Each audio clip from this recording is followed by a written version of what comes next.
Hey yo, some guy on the street gave me some free Flash tickets to a specific theater if you want them. Hell yeah, I'll take those tickets.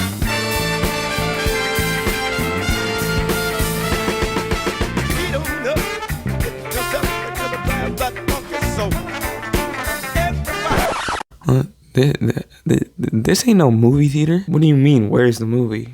You don't want the book? Nah, shove it up, yo. So here are the rules. There's gonna be 4 categories: story, action, multiverse and cameos, and characters. We will dissect each film in each respected category and break down which film is better in that category. After all 5 categories, we will have a winner, which is based off my opinion and how I felt the films were handled. And at the end of the day, your opinion is just as important as my opinion, and I'll want to hear y'all's opinions in the comments below. Throughout the video, just think about subscribing if you enjoy, and let's get into it.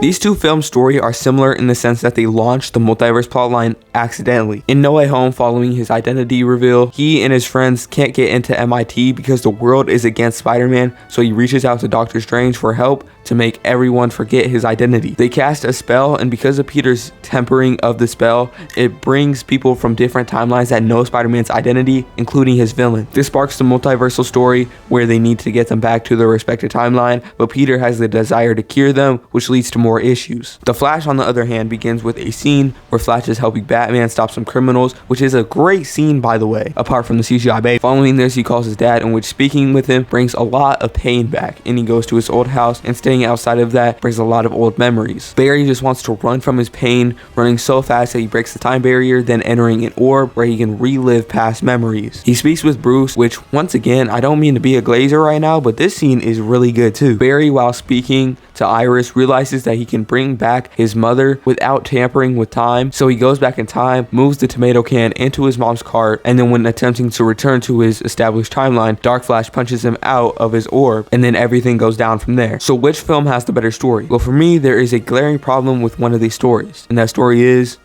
No Way Home. The thing with No Way Home's story is that this is clearly not a natural progression of story from Far From Home. Your identity being revealed to now the multiverse being broken is a complete 180, and I feel like they just wanted to do the multiverse story, so they completely dropped the identity situation by basing the multiverse problems off of the identity reveal. Once the multiverse stuff starts, yeah, it's great, but the problem relies within the foundation. Peter didn't even appeal the decision before going to Strange, and they write that off as a joke. As for the Flash, it's not perfect, it's not spectacular, but it's definitely stronger than No Way Home. The emotional groundwork for the story is what carries the story to be better than Spider-Man's. The emotional core for him wanting to go back in time after discovering he has that ability is so genius. As someone who's lost a parent, I would do anything to have them back, and that emotional core resonates with me and is a lot better than Spider-Man, so this point goes to the Flash.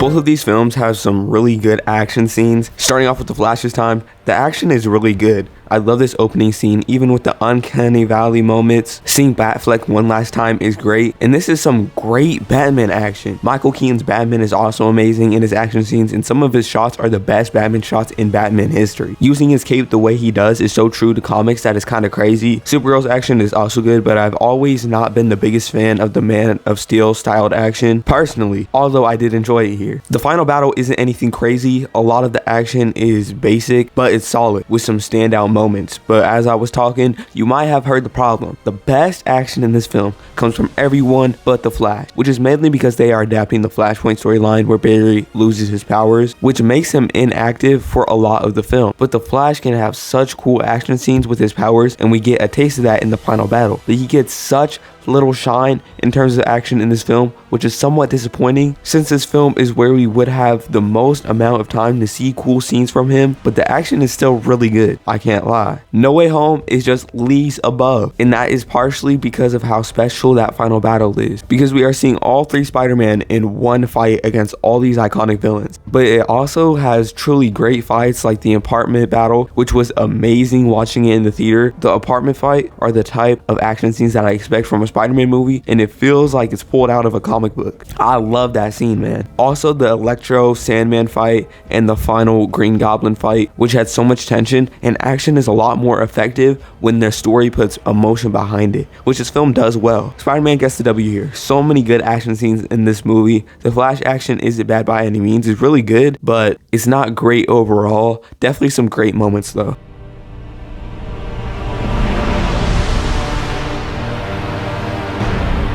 So we talked about the story and the foundation of these two films, but what about once they reach their multiversal points, which is the large appeal for these films? Well, starting off with No Way Home, I've already said how weak the foundation is, and when I said that, I meant it. The foundation is weaker than me. But we already addressed it in the story area, so I'm not going to punish the film again here. In terms of multiverse handling, this film did it great. It was a little confusing at the time of the film's release because this was following Loki, and we assumed Loki and Kang was what broke the multiverse, but it wasn't. It was the spell. Bringing all the iconic villains was great, and just being honest, the multiverse handling probably isn't perfect, but the greatness and happiness that they were able to bring to the fans through it is how you do the multiverse and cameos correctly. Seeing these villains again, getting to see them in action, and also have more definitive endings was great. None of the cameos in this film are just simply for the wow factor. They provide that wow factor, but also add to the story in a way that makes sense. All the villains are there because of the spell, and Peter and May, having the heart they do, want to cure them before sending them back to get killed. And May dying makes Peter's morals totally disappear, which is something I said in my last video, that if you use the multiverse, then use it to develop your main character, which they did here. Toby and Andrew's appearance was obviously great and got us all geeked, but it also brought Peter back to his right mental state. Their message to him taught him a lot because only other Spider-Man will understand Peter's pain because they all lost someone as well. The opening of the multiverse is not perfect, nor was its exploration, but the use of the multiverse was fantastic. As for the Flash, I think the establishment of it was better than No Way Home's, and when he discovers it, that quick convo he has with Batfleck is great. His pain influencing him to go back in time is a lot stronger than just messing up a spell. Him being able to access all his memories by standing in the golden orb is pretty self-explanatory, and I think they did well adapting the Flashpoint storyline with the current state of the DCU. The DCU, it's in shambles, and they still did well with the storyline. Keaton as Thomas Wayne's Batman, Supergirl as Superman, and sadly, as much as I would have loved to see Ray Fisher's Cyborg appear in this film, he was so mistreated that he probably wouldn't come back or wasn't allowed to come back. The use of the multiverse is great, but not as much in the cameo area. They're so out of the blue, and the CGI faces are fire. A dumpster fire. This round is very close though, simply because the Flash handles the multiverse better, but No Way Home uses it better. But the thing that holds the Flash back has to be the Dark Flash plotline, because it's too rushed and barely fleshed out, and Dark Flash is what knocked Barry out of his orb in the beginning, and it complicates the multiverse story to another degree that the film doesn't have enough time to explain. So for that reason, No Way Home wins this category.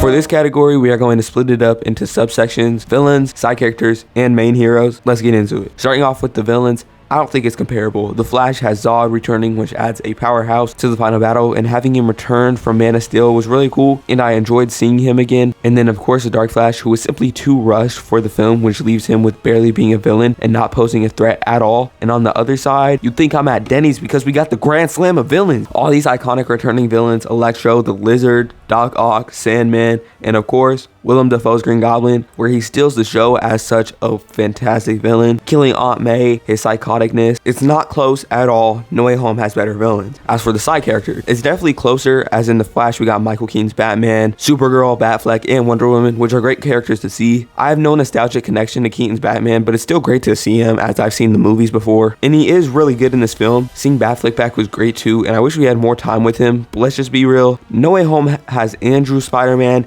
and Toby Spider-Man. The joy and the happiness that this brought is unmatched. Is it a little bit due to the nostalgia? Yeah, but the dynamic they bring with all three Spider-Mans, it's just great, man. Like, moving on. The main heroes, they both go through turmoil, and I like both characters' development in this film. Peter losing May and the Spider-Man helping him deal with it and keep his morals, keep being Spider-Man. In the end, losing everyone he knows as they forget his identity is really good too. They could have easily done the redundant Uncle Ben storyline, but they changed it, which I appreciate. But the Flash's story just resonates with me more. He lost his mom, dad's locked up, and he'd do anything to have them back again. And so he goes back in time to change that, but over time realizes that not everyone can be saved and accepts the loss of his mother, and it just hits me more. So for this element, both are great, but I have to say that I prefer the character of the Flash compared to Peter. Ezra is still a goofy though. But overall, Spider-Man wins this section. So Spider-Man No Way Home wins. The Flash has gotten a lot of bad press, and I feel like this film is definitely overhated. I really enjoyed The Flash. Feel free to check out my review, which was my last video. The Flash gets a 6 out of 10, and Spider-Man No Way Home gets an 8.5 out of 10. But those were my thoughts for this video. Comment down your thoughts because your opinion is just as important as my opinion. I really like discussing with y'all, hearing what you guys have to say. Please subscribe. It goes a long way. Editing, recording. I'm just a self-made channel and trying to make the best content possible. So if you like what you saw and you want to see more, a sub would mean the world to me to grow the community. Thank you guys so much for watching. Thank you for taking the time out of your day. Even if you didn't subscribe and if you didn't enjoy, comment down below so I can implement it into my content and make the content better. Have a blessed day, everybody.